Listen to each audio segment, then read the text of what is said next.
ไปหาเพราะว่าอยากงานที่ทำบ่ได้ใจดำยังกึดนำตัวน้องคือเก่าบ่ได้เปลี่ยนไปหัวใจอ้ายยังห่วงเจ้าบ่ได้ปล่อยให้เงาเสาร์อาทิตย์ติดงานโอทีได้แต่โทรหาน้องคงจะไม่ว่ากันบ่เคยเปลี่ยนพันสัญญาวันที่กลางแดดแล้วเนาะเจ้าเนาะคนดีกลางเดือนวันที่เขามีกินบ่ได้หลีกสัญญาที่มี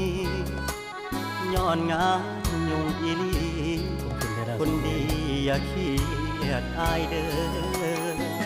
ขอหาสุมือเจ้ามาคือน้อยใจเฮ็ดหยังหยุดงานวันวางจะเดินทางเพื่อไปพบเจออย่ามา